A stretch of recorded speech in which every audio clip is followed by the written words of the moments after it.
चलिए पॉलिटी में आज हम एक कदम और आगे बढ़ते हैं। संविधान की इस विकास यात्रा में हम आपको प्रियम्बल के बारे में पढ़ा रहे हैं और उसके बारे में हमने आपको ये 3 कराए थे, सॉवरेन, सोशलिस्ट, सेकुलर, और इन 3 में ही हमारा एक बड़ा सा लेक्चर चला गया था 1 आवर 33 मिनट्स और कुछ सेकंड का।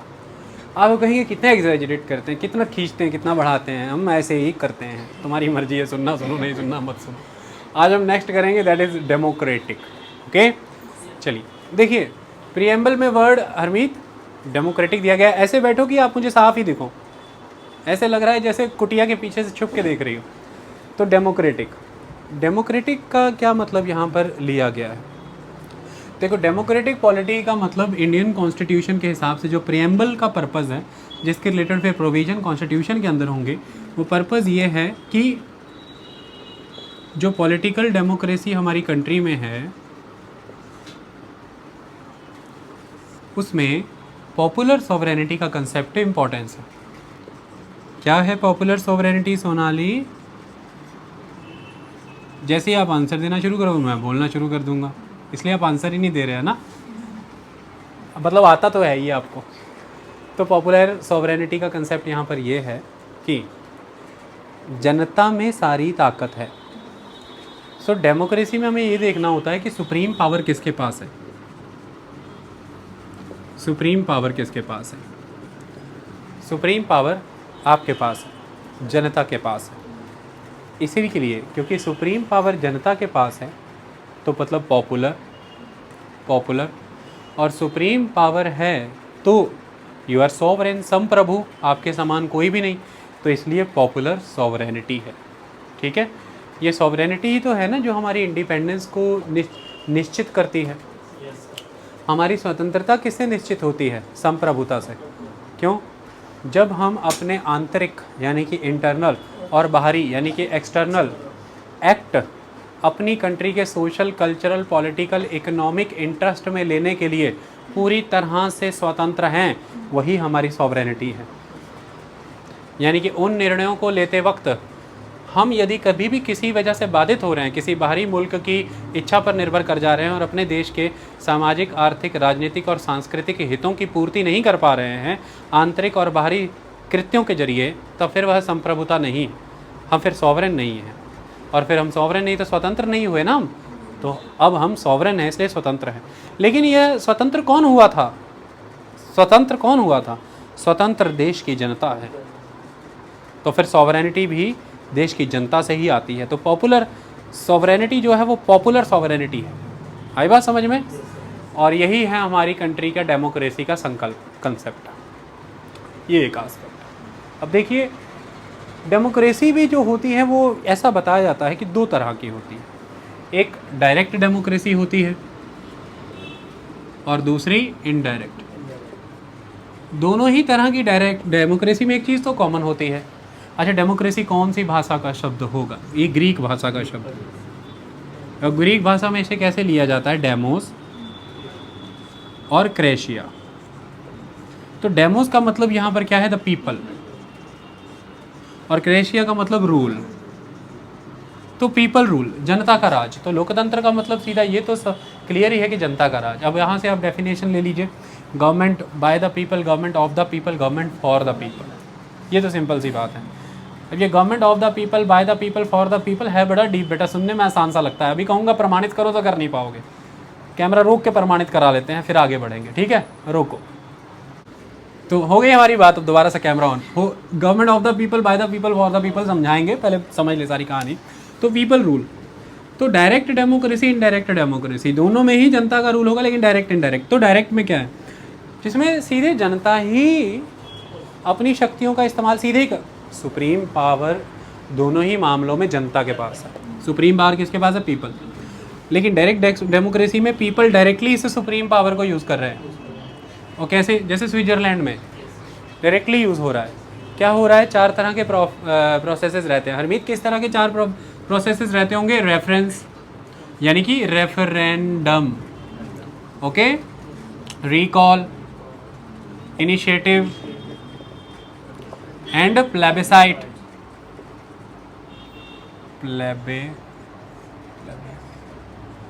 Plebiscite, okay. तो रेफरेंडम, इनिशिएटिव, रीकॉल, प्लेबिसाइट, ये किस तरह, ये वो तरीके, वो इंस्ट्रूमेंट्स हैं जिनके वाया आप डायरेक्ट डेमोक्रेसी कर रहे हैं। जैसे रेफरेंडम के जरिए वहाँ की सरकार ने किसी तरह का कोई प्रपोजल, कोई लॉ लेकर के आए हैं, उसे सीधे जनता को रेफ़र कर देंगे वोटिंग के लिए, तो जनता विल वोट कि ये होना चाहिए कि नहीं होना चाहिए। It is the referendum, you are referring directly to the people, ठीक है। लाइक द रीकॉल, अगर वहाँ की जनता को लग रहा है कि कोई पर्सन किसी गवर्नमेंट ऑफिस में बैठा है, किसी पोजीशन होल्डर है और वो अपनी ड्यूटीज़ को जस्टिफाई नहीं कर रहा है, वो अपने रोल प्ले नहीं कर रहा है, they can recall that person कि वापस आ जाओ, आप उस पोजीशन के लायक नहीं हैं। This is the level of the direct democracy कि if they are feeling like कि that person is not upholding the values and the principles of the democracy, that person is not working according to the command given by the democracy, then they can very easily recall that person from that office and they can install the person according to their choice, which person is supposed to deliver that service in the context of democracy. Initiative, if the people are feeling like that we need some kind of laws, they can initiate the laws or the proposals to the government, so the government will enact that law. That is the power. And the plebiscite, that you need to provide your opinion. एक कोई bill है, कोई law है, उसके लिए आपको अब अपना ओपिनियन देना है, तो देश अपना ओपिनियन, यानी कि सीधी जनता से रायशुमारी की जा रही है, ओपिनियन लिया जा रहा है। ये काम किया था शुरुआती दौर में अरविंद केजरीवाल की सरकार ने कि हम कोई भी निर्णय पास करेंगे जनता की रायशुमारी से, हम प्लेबिसाइट किया करेंगे, तो वो प्लेबिसाइट का तरीका है। ये हो गया डायरेक्ट डेमोक्रेसी ऐसे। लेकिन स्विट्ज़रलैंड का साइज़ देखो, जनता देखो, है ना। अब आ जाओ भारत में, जब साइज़ भी देख लो ज़रा, और अगर एक प्लेबिसाइट कराने पे आ गए तो लग जाएंगे 20-30 साल, तो फिर हो ही जाएगा वो कानून पास। उसके बाद सभी को पानी मिल जाएगा पीने को, है ना। पानी के लिए कोई कानून पास करना है, मोटर व्हीकल एक्ट पास करना, होने लगा प्लेबिसाइट, फिर हो गया प्लेबिसाइट, तब तक मजे लो। ऐसा नहीं हो सकता। तो हमने इनडायरेक्ट डेमोक्रेसी को चुना। हमारे यहाँ पर हम अपने नुमाइंदों को चुनते हैं तो रिप्रेजेंटेटिव्स को चुनते हैं। वो रिप्रेजेंटेटिव सिंपल मतलब मेंबर पार्लियामेंट समझ लीजिए सेंटर के लेवल पे, और मेंबर लेजिस्लेटिव असेंबली माने कि स्टेट के लेवल पे। तो हम अपने रिप्रेजेंटेटिव चुनते हैं, वो रिप्रेजेंटेटिव वहाँ जाते हैं जैसे कि पार्लियामेंट के अंदर, और फिर वहाँ पर हमारे अंदर जो सुप्रीम पावर थी बीइंग अ पीपल, हमने वोटिंग के राइट के माध्यम से अपनी उस सुप्रीम पावर को यूज़ करके उन लोगों को वोट दे करके उन्हें जिता दिया। वो हमारे रिप्रेजेंटेटिव हैं, तो हम अपनी अथॉरिटी उन्हें दे रहे हैं by the way of elections, by the way of voting. हम उन्हें ऑथोराइज़ कर रहे हैं कि वो अब हम में वेस्टेड वो सुप्रीम पावर को यूज़ करें, क्योंकि हम में वेस्टेड उस सुप्रीम पावर को हमने यूज़ किया था by the way of election. हमने अपने नुमाइंदे, इसलिए वो हमारे नुमाइंदे हैं, वो हमारे, उनके लिए वर्ड क्या चूज़ हो रहा है, रिप्रेजेंटेटिव। वो हमें रिप्रेजेंट कर रहे हैं वहाँ पर, आई बात समझ में। और वो हमारी इच्छा के मुताबिक अब वहाँ पर कानून बना करके कार्य कर रहे हैं सारा। तो वही लोग लॉज बनाते हैं, फिर वही लोग लॉज को एग्जीक्यूट करते हैं, और वही लोग लॉज की पालना कराने का काम कर रहे हैं। इस तरह से सारा सिस्टम चल रहा है, इसलिए हम इसे इनडायरेक्ट डेमोक्रेसी कहते हैं। लेकिन मैं आपसे ये पूछता हूँ कि क्या ये इनडायरेक्ट डेमोक्रेसी कभी खड़ी रह पाती अगर इसमें कुछ कंसेप्ट ना होते? नहीं रह पाती। अब वो कंसेप्ट समझने की कोशिश करते हैं। डायरेक्ट और इनडायरेक्ट डेमोक्रेसी में ये स्थापित हो गया कि जनता मुख्य थी तो डेमोक्रेसी हुई। अगर ऑटोक्रेसी होती तो जनता मुख्य नहीं होती, लेकिन जनता मुख्य थी तो डेमोक्रेसी तो कॉमन ही रहा, लेकिन डायरेक्ट या इनडायरेक्ट हो सकती है। लेकिन अब इसमें एक चीज़ समझनी जरूरी है कि डेमोक्रेसी भी अब यहाँ पर दो चीज़ें कंक्लूड हो गई कि तो पीपल हैं और डेमोक्रेसी है। लेकिन डेमोक्रेसी की भी आगे कैसे गवर्नमेंट है ये निश्चित हो सकता है। तो फॉर्म ऑफ गवर्नमेंट क्या है? तो डेमोक्रेसी में form of government can be presidential form of government can be parliamentarian और prime ministerial form of government. So parliamentary form of government और प्रेसिडेंशियल फॉर्म ऑफ गवर्नमेंट, या पार्लियामेंट्री मैंने prime ministerial form of government. हमारी country ने कौन सा अपनाया? Parliamentary form of indirect democracy, parliamentary form of government है।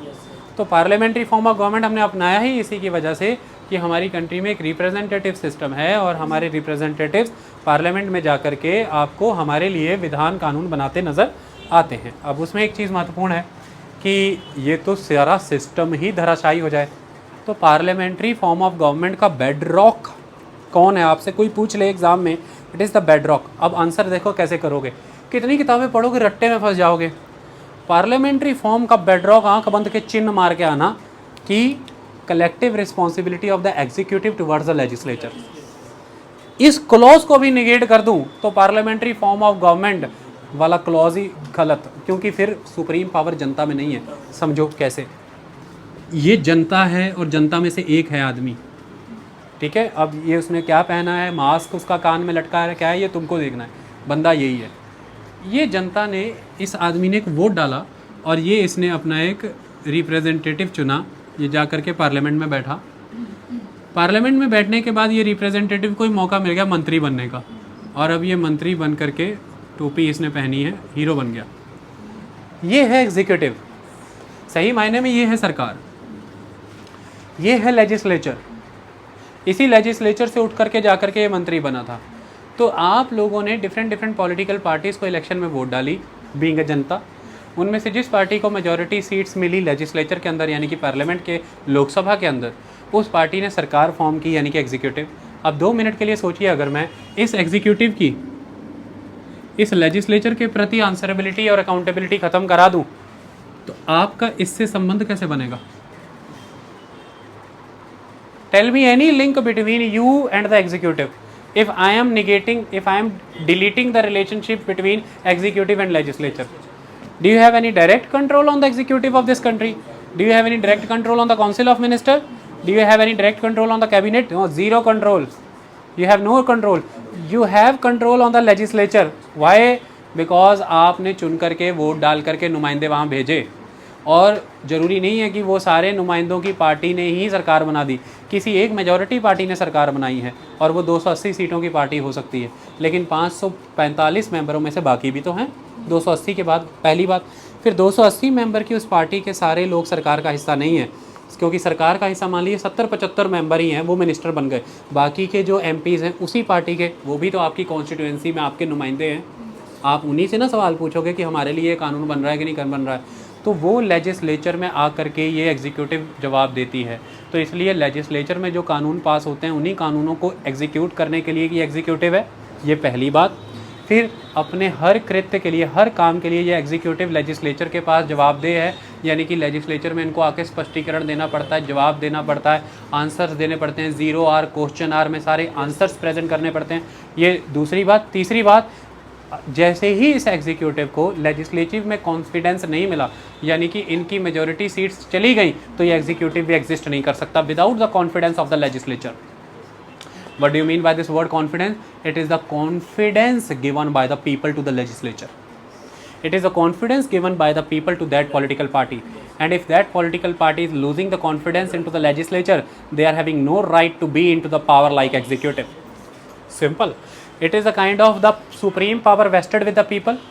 Supreme power इसके पास थी, जनता के पास, लेकिन यहाँ पे है क्या, इनडायरेक्ट डेमोक्रेसी। तो उस सुप्रीम पावर को यूज़ इन्होंने कैसे लिया? इन्होंने चुनाव के माध्यम से वोट डाला, लेजिस्लेचर में वोट डाला। लेजिस्लेचर में जब वो वोट डाला तो वहाँ से जो मेजॉरिटी पार्टी के आई, उनको मौका मिला सरकार बनाने को, सरकार बनाई, एग्जीक्यूटिव बना।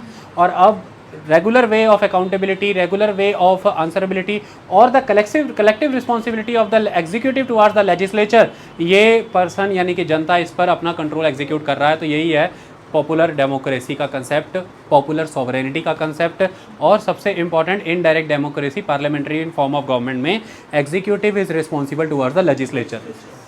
ये होना ही होना मांगता है, नहीं होना तो कांड हो गया। तो अब कभी ये टेंशन होगी कि collective responsibility is the bedrock of the parliamentary form of government? No. हमेशा ये बात कंफ्यूज करती थी, ये कलेक्टिव रिस्पॉन्सिबिलिटी वाला इतना सिस्टम क्या है? That collective responsibility of the executive towards the legislature is the concept of the supreme power wasted with the people. इसको अगर मैं हटा दूं तो फिर सरकार तो निरंकुश है, जनता का तो उस पर कोई कंट्रोल ही नहीं। आई बात समझ में?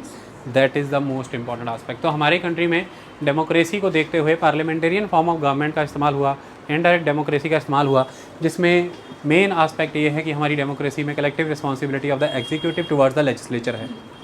लेकिन ये collective responsibility of the executive towards the legislature है, तो ये जो जनता है, जनता ये भी तो कह सकती है यार ये मेरे नुमाइंदे नहीं है चुने हुए, ये मेरे नुमाइंदे चुने हुए नहीं हैं। तो इसलिए फिर यहाँ पर एक कंसेप्ट है कि आपका एनफ्रेंचाइजमेंट बहुत वाइडर है, यानी कि वोटिंग के राइट बहुत वाइडर सेक्शन को दिए हैं। तो 18 साल से कम के अगर आप नहीं हो तो सभी को वोटिंग का राइट है। तो universal adult franchise is the another concept of the democratic polity in the country, universal adult franchise. अब आप कहेंगे फिर भी लोकतंत्र नहीं है यार, जो यूनिवर्सल एडल्ट फ्रेंचाइज के बेसिस पे collective responsibility of the executive towards the legislature था, लेकिन इस देश में तो चुनाव ही नहीं हुए 20 साल से, फिर फ़ायदा क्या हुआ? Collective responsibility of the executive towards the legislature.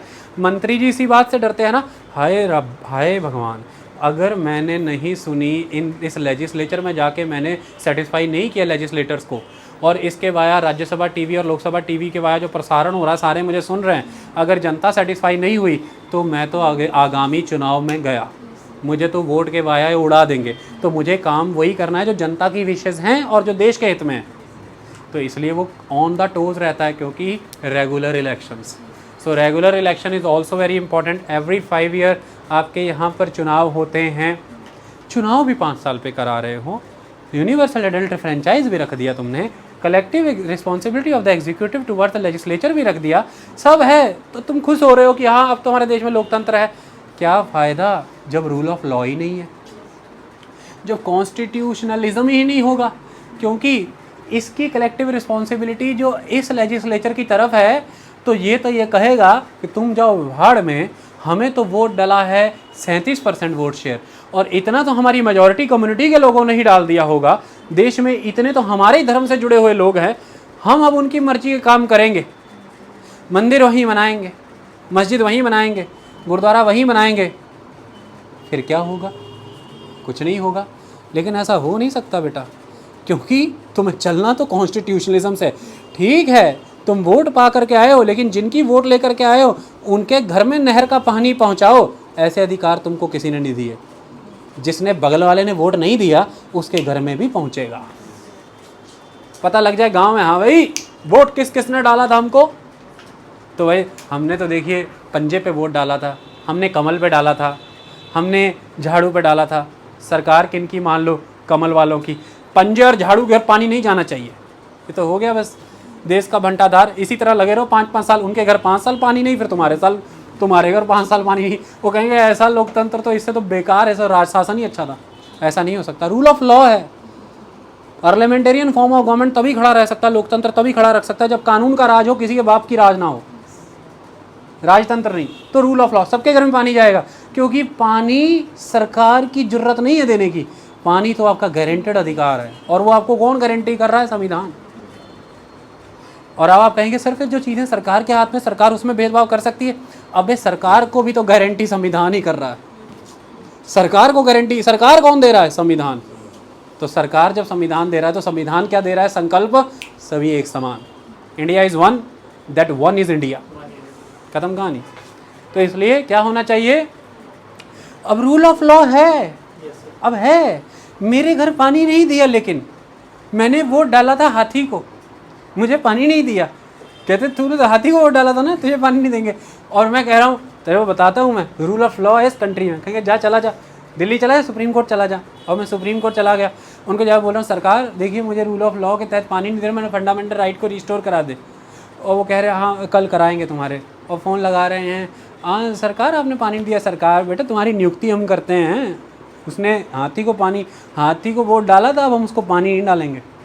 तो मैं अगले दिन से जजमेंट दे रहा हूँ, क्योंकि तुम्हारे एरिया में सैंक्शन ही नहीं है पानी आना, तो तुम्हें पानी नहीं आ रहा। वो कहेगा कैसा रूल ऑफ लॉ है? तो जुडिशरी इंडिपेंडेंट है, इसलिए लोकतंत्र है। Rule of law bogus concept हो जाएगा अगर जुडिशरी इंडिपेंडेंट नहीं होगी। समझ आई बात? समझ में? तो जुडिशरी इंडिपेंडेंट है तभी रूल ऑफ लॉ है। सेकुलरिज्म है तभी रूल ऑफ लॉ है, तभी डेमोक्रेसी है। तो secularism, independent judiciary, rule of law, regular elections, universal adult franchise, collective responsibility of the executive towards the legislature, ये स्तंभ हैं हमारे, ये हमारा लोकतंत्र है। अब कल को ABCD करके ऑप्शन आ जाए, कुछ पूछे कि सुप्रीम पावर जनता में वेस्टेड है, बताइए कौन सा ऑप्शन करेक्ट है, फिर बैठ के इंडिपेंडेंट जुडिशरी तो नहीं हो सकता इसमें, इसका सुप्रीम पावर से क्या है? बेटे वही तो है, इंडिपेंडेंट जुडिशरी नहीं तो तुम्हारे सुप्रीम पावर हो जाएंगे लप्पू झन्ने। क्यों? क्योंकि जो तुमको वोटिंग का राइट मिला आर्टिकल 325 और 326 के तहत, उसका रिस्टोरेशन कौन कराता है? इंडिपेंडेंट जुडिशरी कराती है। ऐसे इंटरलिंकिंग नहीं कर रहे, कह रहे लक्ष्मीकांत पढ़ लिया। अब लक्ष्मीकांत आके तो इंटरलिंकिंग नहीं कराएगा, वरना हमारे धंधे बंद हो जाएंगे। उसको पता था एक हम भी होंगे, हमारा भी कारोबार होगा, इसलिए उसने अपनी किताब में लिख दिया, 6 वर्ड लिख दिए, समझाने का काम हमारा, समझने का काम तुम्हारा, हम सब मिलके देश बनाएंगे। ओके? तो इसलिए ये चीज़ें होनी चाहिए, फिर जा करके रूल ऑफ लॉ होगा। अब आप कहेंगे सर ये जो हमें दे दिया आपने पार्लियामेंटेरियन फॉर्म ऑफ गवर्नमेंट है, ये तो ठीक है सर, आपने कर दिया कि एक आपने कर दिया पॉलिटिकल ये वोटिंग का राइट होना चाहिए। आर्टिकल 325 का कहता है कि रेस, कास्ट, सेक्स, रिलीजन के बेसिस पे किसी का इलेक्टोरल रोल में नाम ना डले, ऐसा नहीं हो सकता, सबका डलना है। और आर्टिकल 326 का कहता है कि यूनिवर्सल एडल्ट फ्रेंचाइज के तहत वोट डलेगा। अब कहेंगे सर पॉलिटिकल डेमोक्रेसी तो हो गई, तो हमारे कॉन्स्टिट्यूशन में प्रियम्बल के अंदर जो डेमोक्रेसी वर्ड यूज़ हुआ है इट इज़ वेरी वाइड। इसमें सोशल एंड इकोनॉमिक डेमोक्रेसी की बात भी की गई है कि खाली पॉलिटिकल डेमोक्रेसी नहीं, सोशल एंड इकोनॉमिक डेमोक्रेसी। इसलिए कंट्री के अंदर directive principle of state policy है, क्योंकि directive principle of state policy social and economic democracy की बात करते हैं। अगर फंडामेंटल राइट पॉलिटिकल डेमोक्रेसी की बात करते हैं तो directive principle of state policy के कई प्रावधान जो हैं वो सोशल एंड इकोनॉमिक डेमोक्रेसी की बात करते हैं। जैसे equal pay for the equal work की कहानी है, जैसे वुमेन को इंडिग्निफाई नहीं करना है किसी भी तरह से। इनफैक्ट हमारी फंडामेंटल ड्यूटीज़ इस विषय में बात करती हैं कि किसी भी तरह से इंडिग्निटी नहीं, कॉमन ब्रदरहुड लेकर के आना है देश के अंदर, एक हार्मनी को प्रमोट करना है हमने अपने देश के अंदर। तो इस तरह से हमारे देश के अंदर डेमोक्रेसी का कंसेप्ट एक बहुत ही वाइडर कंसेप्ट है, जिसमें पॉलिटिकल डेमोक्रेसी से कई गुना आगे बढ़ करके संकल्प लिया गया कि हम इकोनॉमिक और सोशल डेमोक्रेसी भी देंगे। लेकिन वो बात अलग है कि पॉलिटिकल डेमोक्रेसी को आर्टिकल्स बना करके इंश्योर कर दिया गया और वो जस्टिशिएबल है नेचर में, लेकिन सोशल इकोनॉमिक डेमोक्रेसी से जुड़े हुए बहुत से प्रावधान जस्टिशिएबल नहीं है, क्योंकि मेजॉरली वो डायरेक्टिव प्रिंसिपल में। तो उनको जस्टिशिएबल इसलिए भी नहीं बनाया गया क्योंकि कोई भी लोकतंत्र केवल कानूनों की शक्ति के आधार पर नहीं चलते। लोकतंत्र की एक शक्ति यह भी है कि समाज कितना चेतन हुआ और वो चेतन समाज कितनी चेतन सरकार बनाता है। तो सोशल और इकोनॉमिक डेमोक्रेसी चेतन से आती है। आप जितने शिक्षित, आप जितने समृद्ध, आप जितने वृद्ध, वृद्ध मतलब कि जितने मैच्योर, बूढ़े नहीं। बूढ़े का मतलब, जो बूढ़ा शब्द आप लोग समझते हैं ना, कमज़ोर आदमी बूढ़ा, बूढ़े का मतलब होता है अनुभव, उनका वृहद रूप वृद्ध। आई बात समझ में? तो कुल मिलाकर के उनका अनुभव, उनकी मैच्योरिटी, उनके एक्सपीरियंसेस। तो आप कितने ग्रो हुए डेमोक्रेसी में, आप सरकारों से लोकतंत्र का लाभ उठा करके कितने जनहित में कार्य करा सकते हैं, वो फिर directive principle of state policy में जो क्लॉज हैं उनके ऊपर लॉ बन जाते हैं, आपको लाभ मिल जाता है। तो उतनी ज़्यादा day by day social economic democracy का दायरा बढ़ता जाएगा जितने आप विकसित होते चले जाएंगे, शिक्षित होते चले जाएंगे। तो उसको सीमाओं में बांध करके नहीं रखा गया कि सिर्फ इसे equal pay for equal work पे रोक दिया जाए, ऐसा नहीं है। मौका दिया गया, इसलिए उसके लिए कानून बने, कानून बना करके उसे लागू कर दिया। क्योंकि देखो किसी ज़माने में सर देश आर्थिक तौर पर कमज़ोर था, समझो, अब उस आर्थिक तौर पे कमज़ोर देश के सामने इतने बड़े बड़े फंडामेंटल राइट रख दिए जाते, सोशल इकोनॉमिक। देश ही कलेप्स में रहना था, सरकारी कलेप्स में रहनी थी, फिर देश ही नहीं रहना था, फिर फंडामेंटल राइट भी लेके दिखा देने थे सोशल इकोनॉमिक राइट के चक्कर में, वो भी नहीं मिलने थे। तो देखो आपको इस लायक बना दिया कि अभी पापा जो हैं उन्हें ये कह दिया, जैसे आप बच्चे हो और एक पापा हैं, संविधान पापा है और आप उनके बच्चे हो यानी कि देश की जनता। तो पापा को ये कह दिया कि रोटी, पानी, कपड़ा, मकान तो मिनिमम देना ही है तेरे को, ये हो गया आपके पॉलिटिकल राइट, ये तो कर दिया जस्टिशिएबल। लेकिन फिर पापा को बोला कि जैसे जैसे तेरी इकोनॉमिक कंडीशन बढ़ेगी, यानी कि देश की कंडीशन जैसे जैसे अच्छी होगी, बच्चे वैसे वैसे तुझसे फिर मांगे करेंगे, वैसे वैसे फिर तर्क संगत चीज़ें देता रही। तो जैसे जैसे पापा मजबूत होते गए, पापा एनरिच होते गए, पापा ने बच्चों को भी एनरिच किया। फिर बच्चों ने कहा पापा गाड़ी चाहिए, खिलौना लिया, पापा मुझे अच्छे स्कूल में जाना, अच्छे कॉलेज में, ऐसे ही देश बढ़ता है। देश के पास वेल्थ आई, देश एनरिच हुआ, देश ने वैसे वैसे और बड़े स्तर पर अधिकार दिए, देश जागरूक हुआ, जनता जागरूक हुई।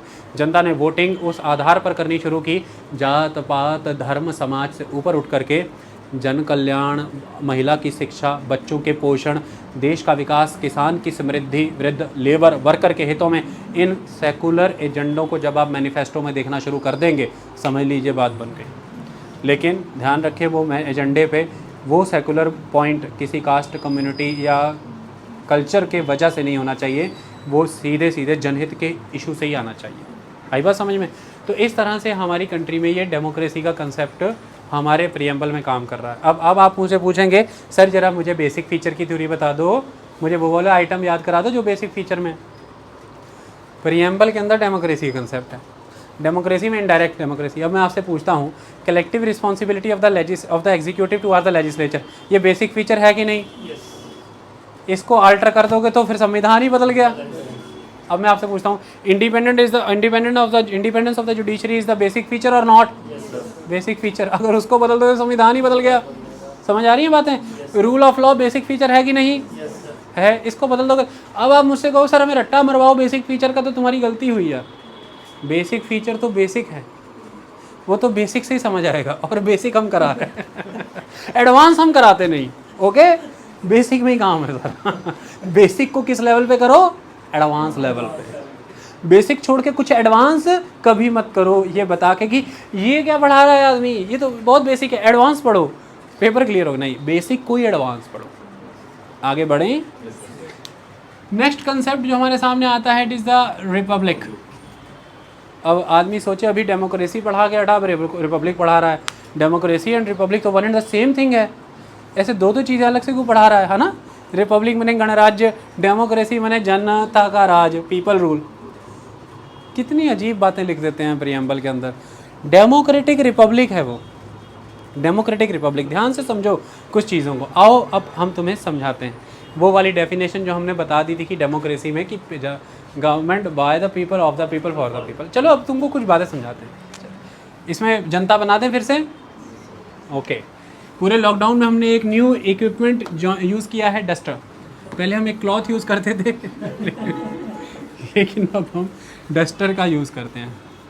देखिए मैं फिर से आपको बताना चाहूँगा, ये जो रोज़ हमारे यहाँ पर पेंटिंग्स होती हैं, ये हमारी एक स्टूडेंट हैं हरमीत, वो बनाती हैं।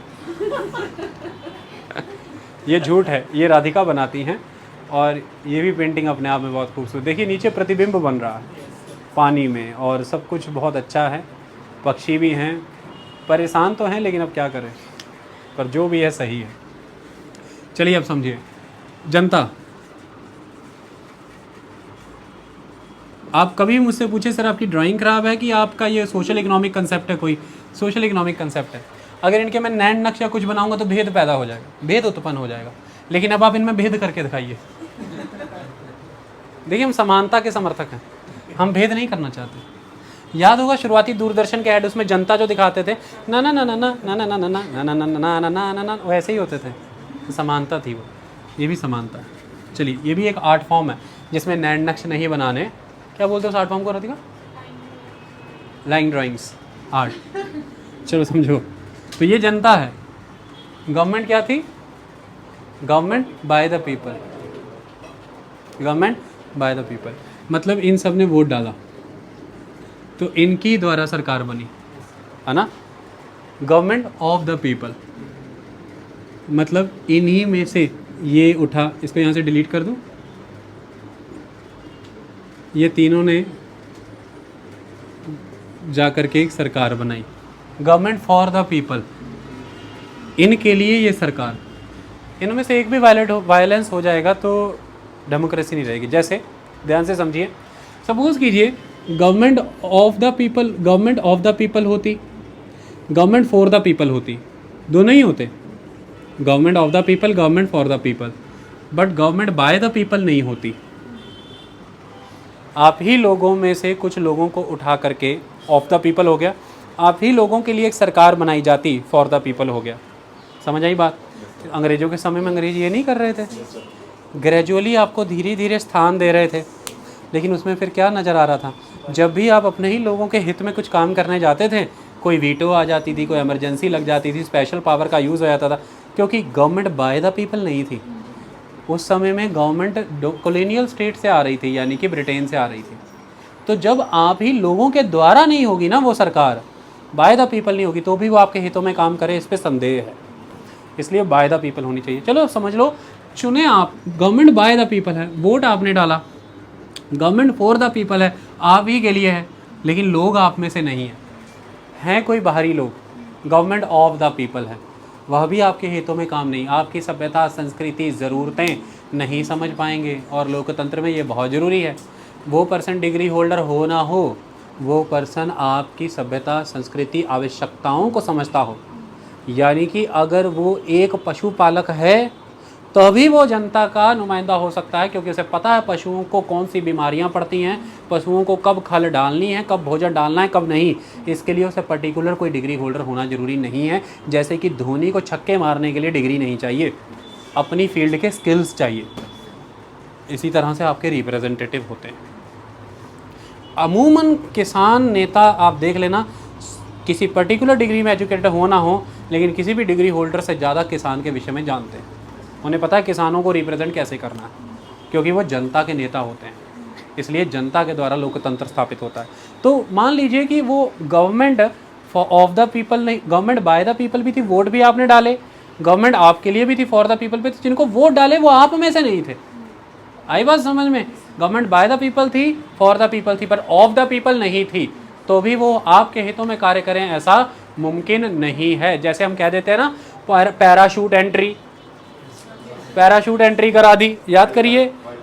हाँ, वाइल्ड कार्ड एंट्रियाँ, वो चलो वो तो शो में होता है, पैराशूट एंट्री वर्ड यूज होता है लोकतंत्र में। जैसे मान लीजिए यहाँ पर हंसराज हंस को उतारा गया था किसी समय में, 2007-8 के अराउंड की बात बता रहा हूँ, तब कहा गया था कि ये तो पैराशूट एंट्री, जबकि यहाँ पर उस समय में मशहूर दलित नेता थे, बाद में उन्होंने आदमपुर की साइड से चुनाव भी लड़े, तो कहते थे कि वो है ज़मीनी नेता, वो हमारा, खुद उस समय में अकाली दल के वर्कर कहते थे कि हमारा नेता वो है, लेकिन हाईकमांड ने हंसराज हंस को उतारा, हंसराज हंस चुनाव हारे। अब ध्यान से सुनिए, ध्यान से सुनिए, बाय द पीपल भी थी, वोट जनता ही डाल रही थी, और वो हंसराज हंस ने होना भी जनता के लिए ही था, लेकिन वो जनता में से नहीं थे ऐसा लग रहा था, ऑफ द पीपल नहीं थे। समझिए बात को, जनता ने उन्हें नहीं स्वीकारा। कई लोग सवाल पूछते हैं ना, ये मनोज तिवारी किधर से आ गए दिल्ली में, कई बार आपके दिल में भी आता होगा हंसराज हंस को दिल्ली से चुनाव लड़ा दिए। समझिए बात, लेकिन ये बस सिस्टम है, क्योंकि वो प्रधानमंत्री के फेस पे वोट डलती है ना लोकतंत्र चुनाव में, इसलिए वो फिर हो जाता है वो गेम। तो ये भी होना चाहिए। अब देखिए, गवर्नमेंट बाय द पीपल भी थी, वोट भी आपने डाला, गवर्नमेंट ऑफ द पीपल भी है, आप ही के लोगों की भी सरकार है, लेकिन फॉर द पीपल, आपके लिए वो सरकार कार्य नहीं कर रही, आपके लिए कार्य का मतलब आपके हितों के लिए कार्य नहीं कर रही, तो भी उस सरकार का आपको कोई लाभ है क्या? यूजलेस है। तो तीनों गुण स्थापित होने चाहिए। हमारी पॉलिटी की 64 लेक्चर की एक जो प्लेलिस्ट है, अगर किसी को लोकतंत्र समझना है तो उन लेक्चरों को सुनिए। 6 अलग अलग लेक्चरों में मैंने लोकतंत्र चरणबद्ध तरीके से बताए हैं, छोटी क्लास से लेकर बड़ी क्लास तक। तो government of the people, by the people, for the people, वही है लोकतंत्र। इसी के लिए इसको पूर्ण रूप से बताना कि ये बाय द पीपल है, ऑफ द पीपल है, फॉर द पीपल है, इसके लिए फिर उस लोकतंत्र को और सुसज्ज करने के लिए हमें उसमें गणराज्य स्थापित करना पड़ता है, रिपब्लिक।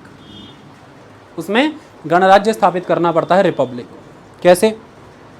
देखो, एक टेंडेंसी होती है, अब टेंडेंसी क्रिएट कर दीजिए तो उसके ऊपर में मूवमेंट खड़ा हो जाता है। आपने एक छोटा सा बीज डाला, फसल तो हो ही जाएगी। लोग, भारत में इतनी डाइवर्सिटी है कि बीज भी डलने नहीं देते। सोशो इकोनॉमिक डिफरेंसेस इतने ज़्यादा हैं कि कोई गलत बीज नहीं डलने देना चाहिए। इसके लिए अब हुआ क्या?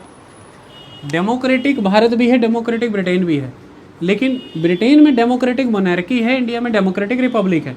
तो डेमोक्रेटिक के बाद का वर्ड मोनार्की और रिपब्लिक बहुत से अंतर पैदा कर देता है। क्या अंतर पैदा कर देता है? आपके देश में, आपकी कंट्री का जो हेड ऑफ द स्टेट है, देखिए आपकी कंट्री में हेड ऑफ द स्टेट और हेड ऑफ द गवर्नमेंट अलग होता है, लेकिन अमेरिका में head of the state and head of the government दोनों सेम है, that is the American president. लेकिन अब अगर हम ब्रिटेन की बात करें तो ब्रिटेन में जो हेड ऑफ द स्टेट है, इट इज़ नॉन इलेक्टेड, वो चुने हुए नहीं हैं। एक स्टेट है, लेकिन स्टेट का जो हेड है वो नॉन इलेक्टेड है, चुना हुआ है। तो वो फिर कैसे आया? वो हेरिडिटरी है। वो कैसे है? वंशानुगत है। वो नॉन इलेक्टेड है, वंशानुगत है, हेरिडिटरी है। तो एक तरह से आप कह सकते हैं कि नॉन मेरिटोरियस है। अब वहाँ के लोग गुस्सा कर सकते हैं मुझसे कि तूने उसे नॉन मेरिटोरियस को कहा। मैंने क्राउन को तो, किंग को या क्वीन को तो नॉन मेरिटोरियस नहीं कहा, क्योंकि आप ये तर्क दे देंगे कि वो मेरिटोरियस थे इसलिए तो आज वो किंग और क्वीन है ना। वो मेरिटोरियस थे इसलिए तो वो क्विंग मिक्स हो जाता है, क्वीन इसलिए है। लेकिन मैं बता देना चाहता हूँ कि समझिए, हरिवंश राय बच्चन हरिवंश राय थे, अभिषेक बच्चन है, अमिताभ बच्चन है। अब अभिषेक बच्चन हरिवंश राय बच्चन के पोते हैं तो वो फिर हरिवंश राय बच्चन ही है, ऐसा नहीं कह सकते ना भाई, तीनों के गुण अलग थे ना। ऐसे तो हम मनुष्य की भिन्नता को ही खत्म कर रहे हैं।